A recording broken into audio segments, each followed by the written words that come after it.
ధన్యవాదాలు. ఎలా ఉన్నారు సార్? బాగానే నడుస్తుంది బండి. వృద్ధాప్యం అంటారు కదా, 80 దాటుతున్నాయి, 81 ఇప్పుడు. మరి ఏదో కాళ్ళు నొప్పులు కళ్ళు నొప్పులు ఏదో అంటుండేవారు కదా, అంటాయి కదా, అది తప్పవు. మా నాన్నగారు డాక్టర్ గారు, ఆయన అదే కంకిపాడు. అయితే మా నాన్నగారి దగ్గరికి ఎవరన్నా వస్తే నీకు ఎన్నేళ్ళు రానేవాడు. 50, 60 వస్తుందండి అని ఆయన చెప్పారనుకో, నీకు వైద్యం ఏ వైద్యం ఏ వ్యాధికైనా చేయొచ్చు కానీ నువ్వు రెండుతో జాగ్రత్తగా ఉండరా అనేవాడు.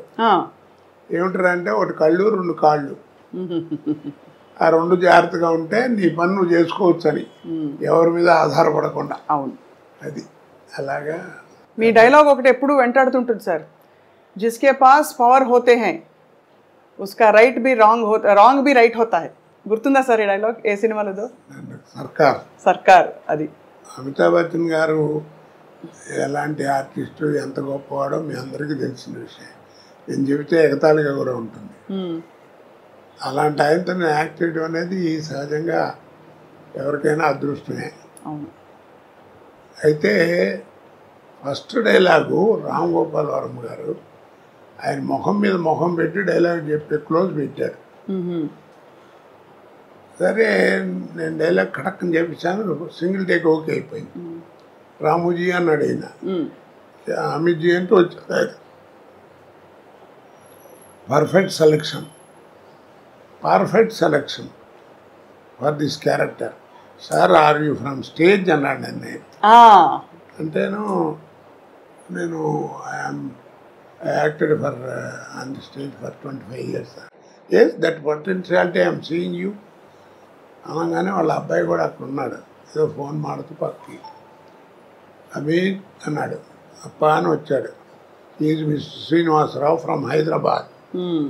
It is a great privilege to you to act with him అన్నాడు. అది నాకు అప్పుడే సర్టిఫికెట్లో అనిపించింది. అబ్బో, అవును, ఆయనతో మాట అనిపించుకోవడం మాటలు కాదు కదా. అలాగా ఒక ఇది. అలాగే రజనీకాంత్ గారికి అందరూ మీ పాత్రల పరంపర ఎవ్వరూ భర్తీ చేయలేకపోయారు సార్. ఇప్పుడు అమితాబ్ బచ్చన్ గారి ప్రస్తావన కూడా ఎందుకు తీసుకొచ్చామంటే, ఈ మధ్య ఆయన కల్కి సినిమాలో చూసాం. అక్కడ కోట శ్రీనివాసరావు గారు ఉంటే బాగుండు అనిపించే విధంగా అంటే మీరు ఒక పాత్రలో ఉంటే బాగుండు అని అయితే అనిపించింది చాలామందికి. ఇప్పుడు ఇంకా యాక్టివ్గా యాక్ట్ చేస్తున్నారా సార్? చేయటం అంటే ఇప్పుడు నీళ్ళు ఎక్కువైనాయి, మధ్య బలతం పడిపోయిందమ్మా. టాలెంట్ ఎవరికి అక్కర్లా. ఇప్పుడు హీరో అని అప్పుడంటే ఆ రోజుల్లో టాలెంట్ ఉన్న వాళ్ళే తక్కువగా ఉండేవారు, జాగ్రత్త గట్టిగా పట్టుకుని వాళ్ళే స్థానం పట్టేవారు. ఇప్పుడు ఏమిటంటే హీరో అంటే 40 మంది 50 మంది ఉన్నారు, కమెడియన్స్ ఎంతమంది ఉన్నారో ఎవరికి తెలియదు.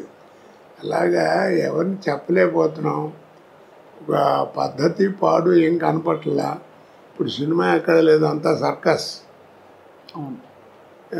పేతా సాంగ్స్ కూడా డాన్స్ చేస్తున్నారు. ఇక్కడ సర్కస్ చూడలేక భయపడి మన ఫుడ్ కూడా పోద్దని జమిని సర్కస్ కూడా మూసిచ్చారు. అలా తయారైపోయింది. ఆ క్వాలిటీ అవి పోయినాయి, ఆ కథలు పోయినాయి, అవన్నీ పోయినాయి. అప్పట్లో ఏమిటంటే సినిమా ప్రభావం మనుషుల మీద ఎక్కువ ఉండేది. ఇప్పుడు ఏంటంటే మనుషుల ప్రభావం సినిమా మీద వచ్చింది. అంటే ఏ విధంగా సార్? అంటే కొన్ని ఉదాహరణలు ఇవ్వగలుగుతారా? ఈ మధ్య సినిమాలు ఏమన్నా చూసారా మీరు? ఏవో టీవీలో వచ్చేవి.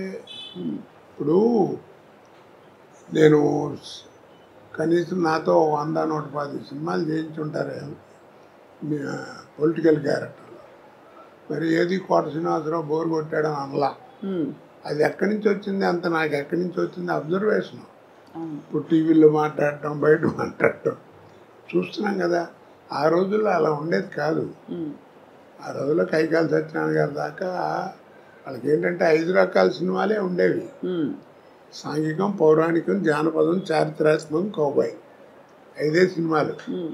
ఈ 5 సినిమాల్లోనే ఎవరు నటించినా నటన కూడా అలా ఫిక్స్డ్గా ఉండేది. సపోజ్ మహమ్మదీడు వేషం వేశారనుకోండి, మీకు ఇస్తే మాకు ఇస్తాం, మాకు పెడితే మీకు పెడతాం, అట్లా ఉండేది భాష. పొలిటికల్ లీడర్ చెప్పాలంటే సోదరి మనలారా అలా ఉండేది. పౌరాణిక అలాగా. ఇప్పుడు అలా కాదు కదా. అందుకని అప్పుడు యాక్టింగ్ కానీ ఇవి కానీ రిస్ట్రిక్టెడ్గా ఉండేవి. ఇప్పుడు ఆ రూల్స్ రెగ్యులేషన్స్ ఏం లేవు ఇప్పుడు అన్నీ. అందుకని అబ్జర్వేషన్. ఇప్పుడు బయట ఏ క్యారెక్టర్లు ఎక్కడ దొరుకుతాయని చూస్తుంటాం, మేనరిజమ్స్. అవును, అలాగే ఆ తేడా బాగా వచ్చేసింది. తర్వాత ఇప్పుడు ఏంటంటే సినిమా తీసేవాడికే క్వాలిఫికేషన్ లేదు, డబ్బు ప్రాధాన్యం. కానీ చాలా భారీ భారీ సినిమాలు వస్తున్నాయి కదా సార్. సినిమా ఇప్పుడు నువ్వు సినిమా చూడటానికి వెళ్ళావు, 50 రూపాయలు టికెట్ 200 పెట్టుకుని, నీకు కావాల్సింది ఏంటి? ఎంతలో సినిమా తీశారన్నా సినిమా ఎలా ఉందని ఆలోచిస్తావు, అంతే కదా. అంతే. చూసిన తర్వాత బాగుంటే అరే బాగా ఖర్చు కూడా పెట్టారా, మంచి మంచి సీన్స్ ఉన్నాయి అని అప్పుడు చెప్పుకుంటావు. అంతేగాని సినిమా బాగాలేదనుకో నెగిటివ్గా చెబుతారు. ఎందుకు బోళ్ళు ఖర్చు పెట్టారు, నువ్వు అడ్వర్టైజ్మెంట్ చేస్తే వచ్చాం, ఖర్చు ఏం కనపడుతుంది తప్ప ఏం కనపడతలేదు సినిమాలో అంటారు.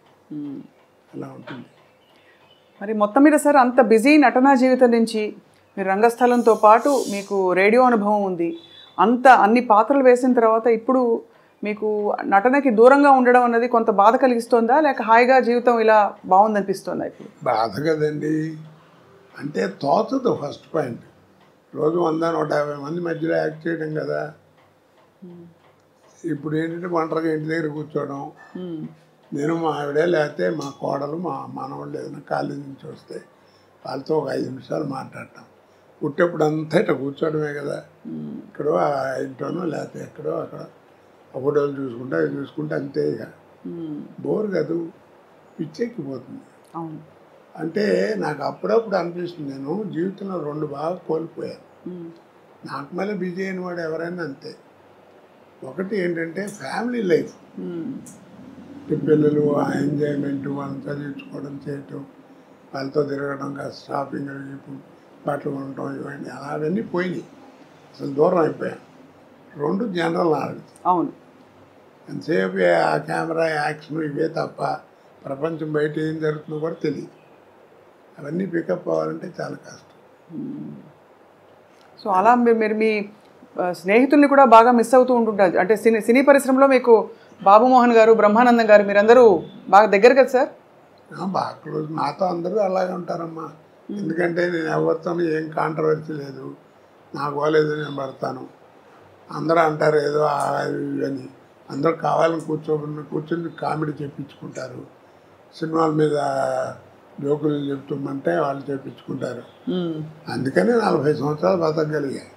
లేకపోతే కాంట్రవర్సీ అయితే ఎప్పుడు పంపించేవారు. ఏదో ఒకటి గురించి అనడానికి ఏముంది, అనాలంటే బోళ్ళు అనొచ్చు. నిజమే కదా సార్, అంతే. అంటే కానీ మీకు అనే అర్హత కూడా ఉంది ఒకవేళ. ఏదో అర్హత, ఎందుకంటే మీరు మీ స్వానుభవాలే కదా. మీరు 25 ఏళ్ళు రంగస్థల అనుభవం ఉందంటే అది తీసిపారలేని విషయం. ఆ రోజుల్లో మాండలికాలు ఇవన్నీ నేర్చుకోవటం అంటే తమాషానా. టీవీ వస్తుందని ఎవరు అనుకున్నారు కదా. నాటకాలు మొట్టమొదటి అసలు రేడియో లేని మనం లేవు. అవును, అసలు రేడియో దగ్గర ఏంటంటే వాయిస్ని ఎలా ఉపయోగించుకోవాలి, మైక్ని ఎలా వాడుకోవాలి, ఎక్కడ ఒత్తు, ఎక్కడ కామా, ఎక్కడ ఫుల్ స్టాప్, ఇవన్నీ నేర్చుకుంది రేడియో దగ్గరే కదా. అవును, భాష.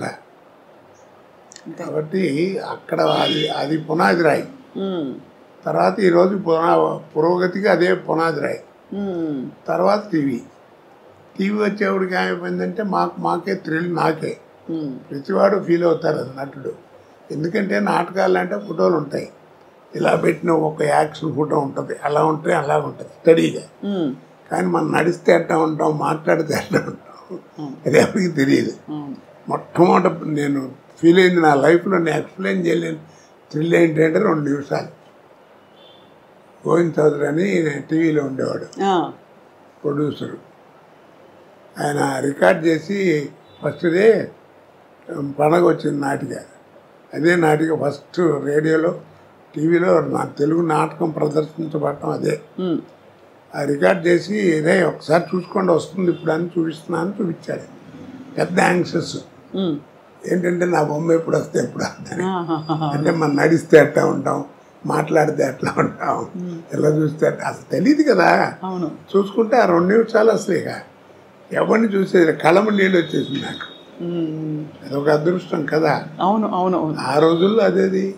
తర్వాత సినిమా ఇప్పుడు. సో అలా మీరు మరి సినిమా నటన మీకు అలా అమర్నట్టుగా అన్ని క్యారెక్టర్స్ అద్భుతంగా వచ్చి పడ్డాయి, ఒక్కొక్కటి ఒక ఒక రకం, ఒక అన్ని రసాలు, అంటే మధ్య మధ్యలో నవరసాల్లో లేని రసాలు కూడా పండించారు మీరు. అది ఇప్పుడు ఒక మాట చెప్పినా నేను, చెప్పండి సార్.